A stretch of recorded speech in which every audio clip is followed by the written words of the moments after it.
Welcome back to the Audacity of Him, the only channel on the internet dedicated to exposing the spectacular, mind-numbing, and frankly infuriating depths of male audacity. If you're new here, grab a glass of whatever takes the edge off. If you're a returning subscriber, top off your drink, because tonight's story is going to require a double pour. Today we are diving into a phenomenon I like to call the comfortable rut. But let's be crystal clear. Calling this a rut is an insult to perfectly good ditches everywhere. This isn't a rut. This is a swamp. A festering, stagnant bog of complacency. This is the story of a man who looked at a decade-long relationship, checked an imaginary box on his life's to-do list, and simply powered down. Like an old Windows 95 desktop going to sleep. Make sure you hit that subscribe button, ring the notification bell so you never miss a dose of reality, and let's get right into the pathetic demise of Greg and Lisa. 10 years. 3,650 days. That is a substantial chunk of a human lifespan. When Greg and Lisa first met, he was an actual functioning member of society. He planned dates. He wore clothes that required a belt. He asked her questions about her day and actually seemed to listen to the answers. He was charming, ambitious, and vibrant. Fast forward a decade, and Greg has devolved into a sentient sack of potatoes. Greg had stopped trying. No, wait, that implies a gradual decline. Greg hadn't just stopped trying, he had aggressively, violently murdered the very concept of effort and buried it in the backyard. His daily uniform consisted exclusively of a pair of gray sweatpants that had lost their structural integrity somewhere around the Obama administration, paired with a rotation of faded promotional t-shirts from tech startups that went bankrupt in 2018. If they had to leave the house, which was a Herculean task requiring Lisa to submit a written request 3 to 5 business days in advance, Greg wore sweatpants. Grocery store? Sweatpants. Lisa's mother's birthday dinner at Olive Garden? Dressy black sweatpants. His primary mode of communication had devolved into a series of guttural noises. Lisa had essentially become a Jane Goodall for the hopelessly lazy, learning to decipher the subtle tonal shifts in his grunts.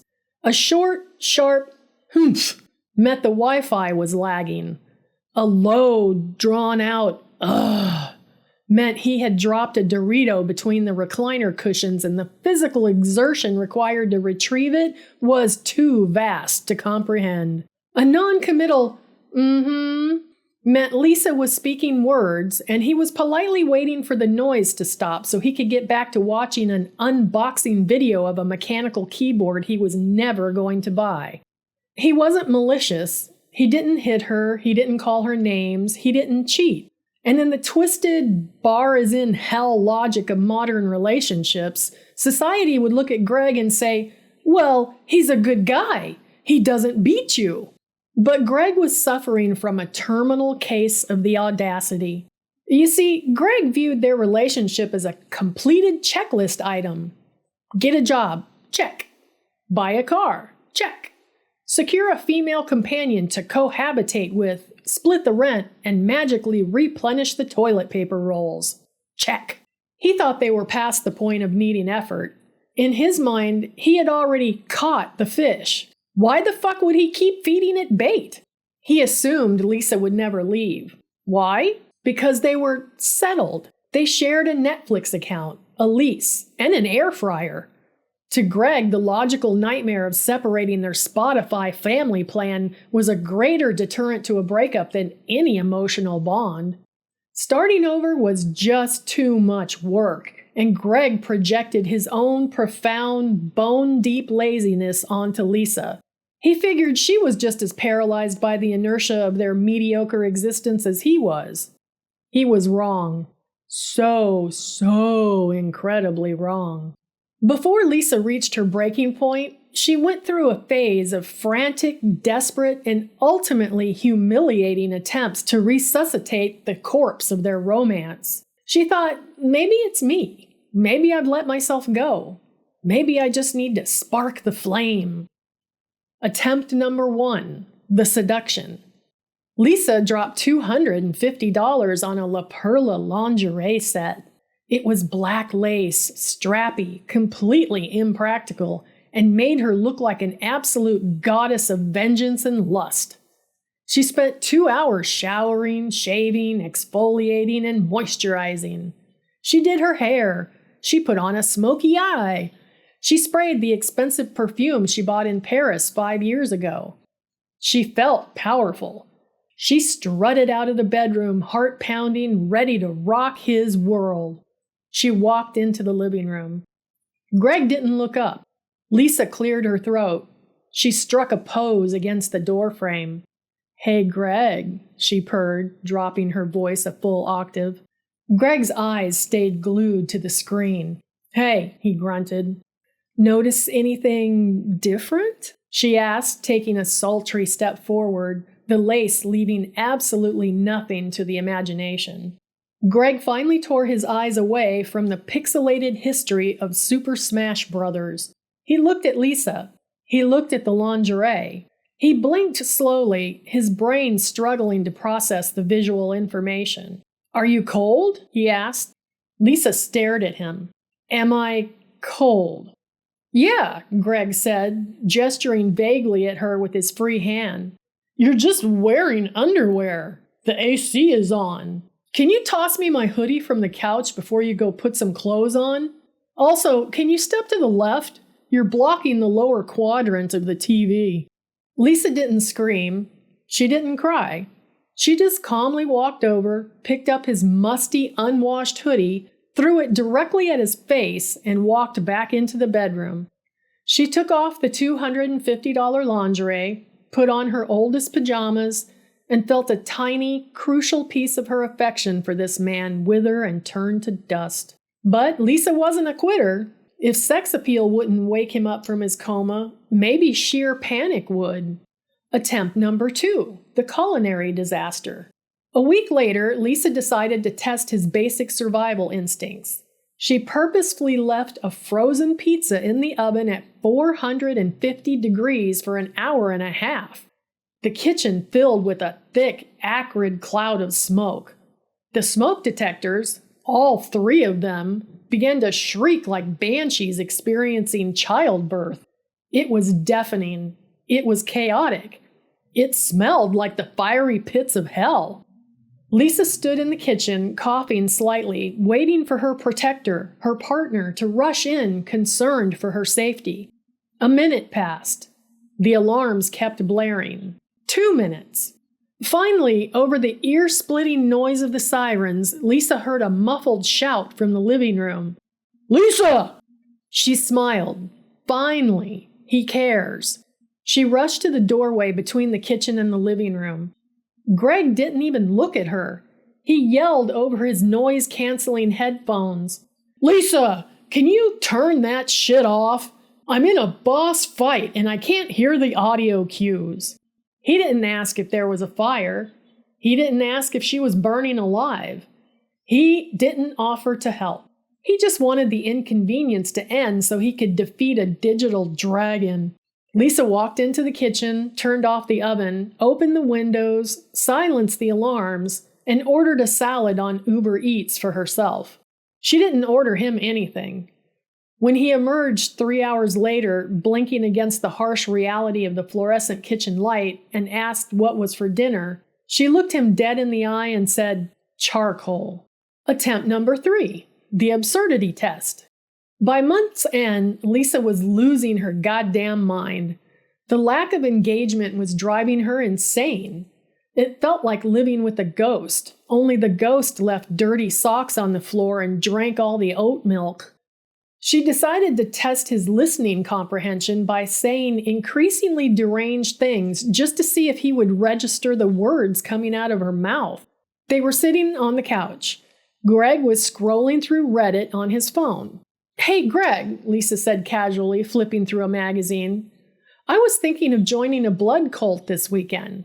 They meet behind the Arby's on 4th Street. We sacrifice goats to the Dark Lord Bamotet. Sound good? Greg didn't look up from his phone. Uh-huh, cool. Lisa pressed on.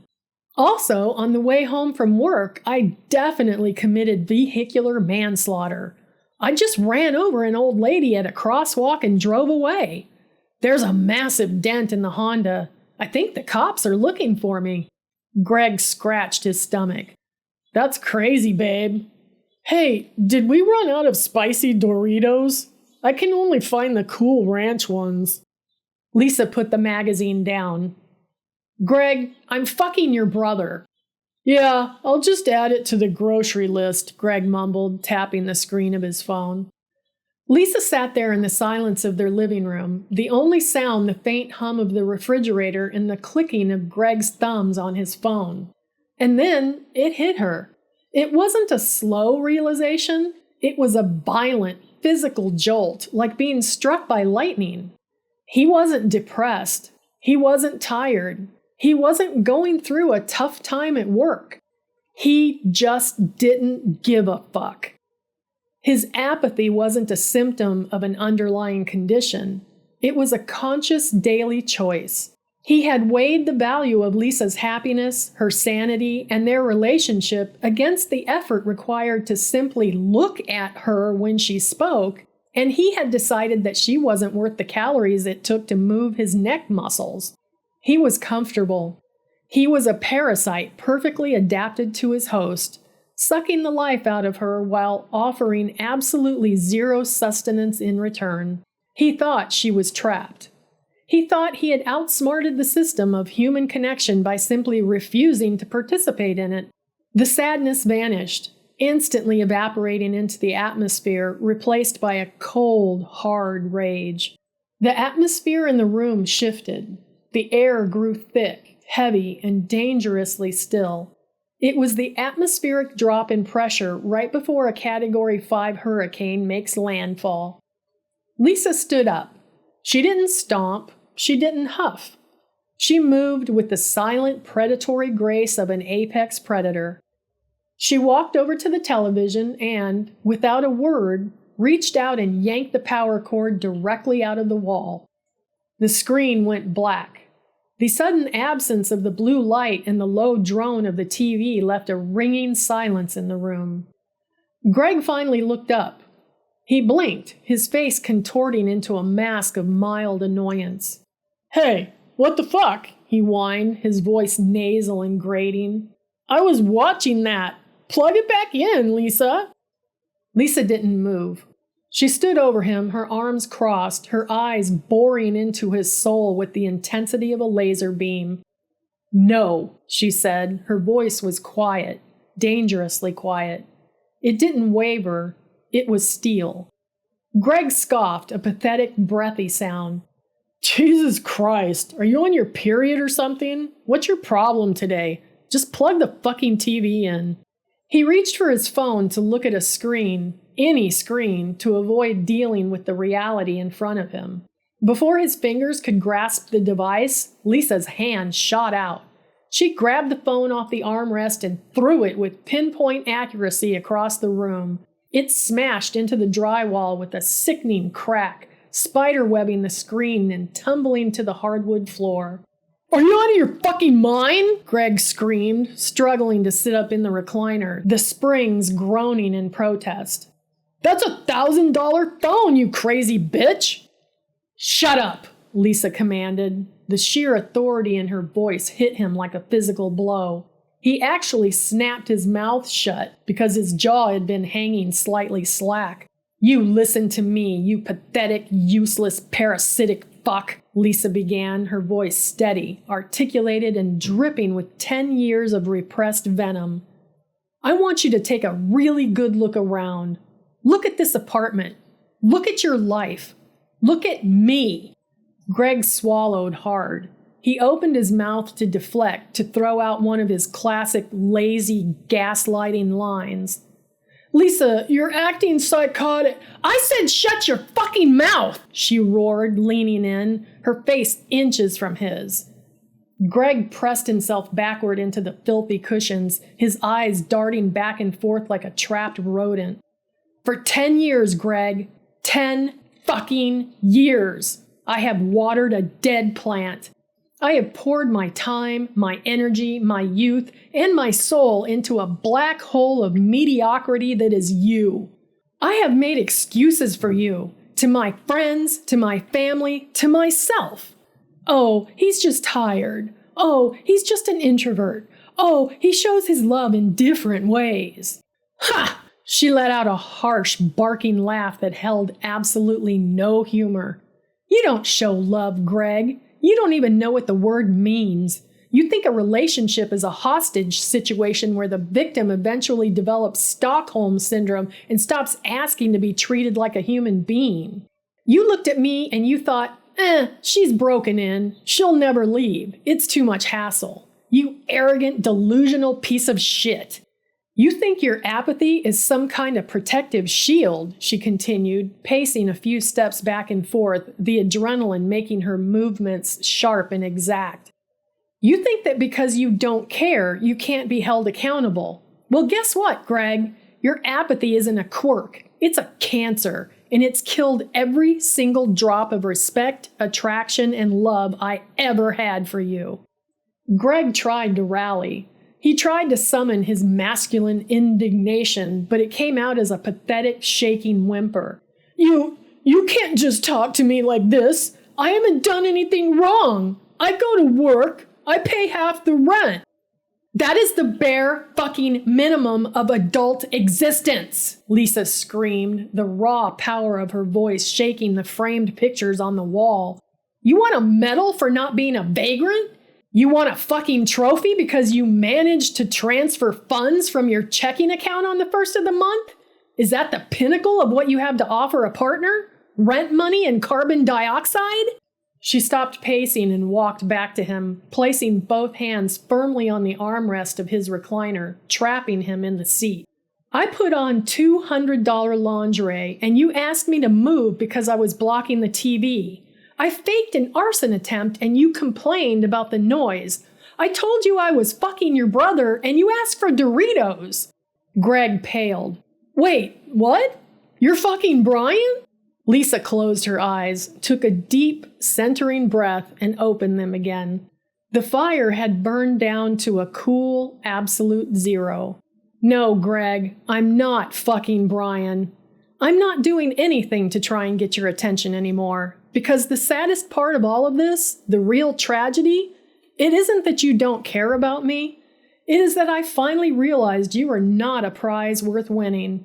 You are nothing. You are a stain on a couch. You are an empty space. And I refuse to spend another minute of my one precious, incredibly short life trying to teach a fucking rock how to love me.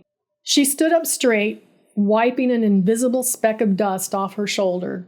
The transformation was complete. She wasn't an angry girlfriend anymore. She was a free woman. I'm leaving, Greg. The panic finally hit him. The thick, comfortable walls of his rut crumbled, exposing him to the harsh, freezing winds of consequence. He scrambled out of the recliner, his knees popping, his sweatpants slipping dangerously low. Lisa, wait! Come on, babe. Let's talk about this. Don't be rash. We've been together for 10 years. You can't just throw that away over what? What did I even do? Lisa paused at the front door, her suitcase handle gripped tightly in her hand. She looked back at him. He looked utterly bewildered, terrified, and pathetic. A grown man in stained sweatpants, begging for the return of his emotional maid, his live-in chef, his built-in safety net. She didn't feel angry anymore. She just felt an overwhelming, profound sense of relief. The heavy, suffocating blanket of the last 10 years was lifting. You didn't do anything, Greg, she said, her voice perfectly clear, calm, and ringing with finality. That is exactly the point. You did absolutely nothing. She opened the door, stepped out into the hallway, and closed it behind her without looking back. And that, my friends, is the anatomy of a comfortable rut and the beautiful, brutal, glorious explosion of a woman choosing herself. Never let a man convince you that the bare minimum is a luxury. Never let a man treat you like a completed chore on his to-do list. If you are sitting next to a Greg right now, looking at the side of his head while he ignores you to play Call of Duty, take a long, hard look at your life. Are you a partner? Or are you just a piece of furniture he hasn't gotten around to replacing yet? Drop your own Greg stories down in the comments below. I read every single one of them, and frankly, we all need the group therapy. Don't forget to like this video, subscribe to the Audacity of Him, and share this with a friend who desperately needs to pack a bag and walk out the fucking door.